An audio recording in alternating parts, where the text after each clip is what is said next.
Ciao appassionati tifosi del Napoli. Siamo qui di nuovo per portarvi una notizia esclusiva direttamente dal mondo del calcio. Ma prima di iniziare, non dimenticate di lasciare un like e iscrivervi al nostro canale per rimanere sempre aggiornati sulle novità riguardanti il nostro amato Napoli. Oggi vi portiamo una notizia che sta facendo discutere nel mondo del calcio. L'ex allenatore del Napoli, l'italiano Gennaro Gattuso, è stato appena presentato come nuovo allenatore dell'Olympique Marsiglia, e le sue parole nella conferenza stampa hanno scatenato una vera e propria discussione tra i tifosi del Napoli e dell'Olympique Marsiglia.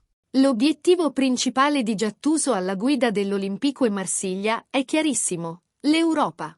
Con le sue stesse parole, nel mio contratto c'è un'opzione legata all'Europa.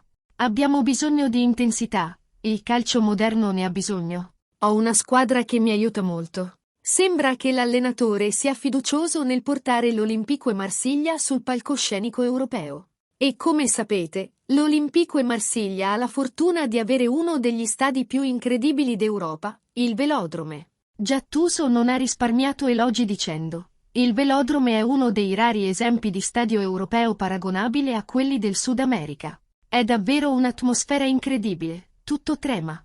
Sicuramente è entusiasta di scrivere la storia nel calcio francese. Ora, arriva la parte che ha sorpreso tutti noi, tifosi del Napoli.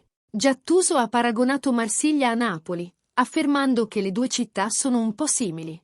È vero che Napoli è nota per la sua passione e il suo fervore per il calcio, e sembra che l'allenatore non si senta intimorito dalla pressione del nuovo ambiente. E voi, ragazzi, cosa ne pensate di questo confronto? Marsiglia è davvero simile a Napoli? Vogliamo sentire la vostra opinione nei commenti. E non dimenticatevi, lasciate quel like se vi è piaciuta la notizia e iscrivetevi al nostro canale per ulteriori aggiornamenti sul Napoli e sul mondo del calcio. Continueremo a seguire da vicino le novità della nostra squadra del cuore.